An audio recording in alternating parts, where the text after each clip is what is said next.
ജിന്നുകളെ സംബന്ധിച്ചുള്ള പഠനം എന്തുകൊണ്ടും പ്രസക്തമാണ്. കാരണം പരിശുദ്ധ ഖുർആനിലും ഹദീസിലും അവരുമായി ബന്ധപ്പെട്ട ധാരാളം അറിവുകൾ നമുക്ക് കാണാൻ കഴിയും. അല്ലാഹു സുബ്ഹാനഹു വ തആല അവൻ്റെ വേദഗ്രന്ഥത്തിലൂടെയും നബി സല്ലല്ലാഹു അലൈഹി വസല്ലമ തൻ്റെ ഹദീസുകളിലൂടെയും മനുഷ്യർക്ക് ഉപകാരമില്ലാത്ത ഒന്നും പഠിപ്പിക്കുകയില്ല എന്ന് നമുക്കറിയാം. അതുകൊണ്ട് തന്നെ ഖുർആനിലും ഹദീസിലും ജിന്നുകളെ സംബന്ധിച്ചും ശൈത്താനുകളെ സംബന്ധിച്ചും വിശദീകരിച്ചിട്ടുണ്ടെങ്കിൽ അതിൻ്റെ അർത്ഥം തീർച്ചയായും നാം ആ വിഷയം മനസ്സിലാക്കേണ്ടതുണ്ട് എന്നാണ്. എന്നു മാത്രമല്ല, ജിന്നുകളിൽ നമുക്കറിയാം ഇബ്ലീസ്, സാക്ഷാൽ ശൈത്താൻ.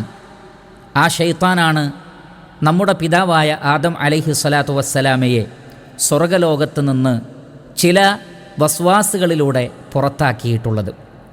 അതിനുശേഷം അല്ലാഹു സുബ്ഹാനഹു വ തആല മാനവ സമൂഹത്തോട് പറയുന്നത്, നിങ്ങളുടെ ഉപ്പയെ, നിങ്ങളുടെ ആദ്യ പിതാവിനെ സ്വർഗത്തിൽ നിന്ന് ഇബ്ലീസ് പുറത്താക്കിയതുപോലെ നിങ്ങളെയും അവൻ കുഴപ്പത്തിലാക്കാതിരിക്കട്ടെ.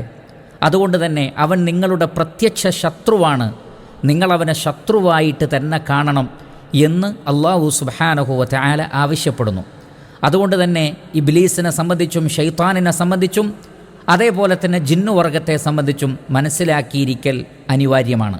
മാത്രമല്ല, ചിന്തിക്കൂ, നാം ജീവിക്കുന്ന നമ്മുടെ ഭൂമിയിൽ തന്നെയാണ് ഈ ജിന്നുവർഗവും താമസിക്കുന്നത്. പക്ഷെ ഒരിക്കലും നമുക്കവയെ കാണാൻ സാധ്യമല്ല. അവരെ കാണുക എന്നുള്ളത് നമുക്ക് സാധ്യമല്ലാത്ത കാര്യമാണ്. അപ്പോൾ നമ്മുടെ കൂടെ ജീവിക്കുകയും അതേ സന്ദർഭത്തിൽ നമുക്കവരെ കാണാൻ പറ്റുന്നില്ല, എന്നാൽ അവർക്കാകട്ടെ നമ്മെ കാണാനും സാധിക്കുന്നുണ്ട് എന്ന് വരുമ്പോൾ തീർച്ചയായും അത് ഗൗരവമേറിയ ഒരു വിഷയമാണ്.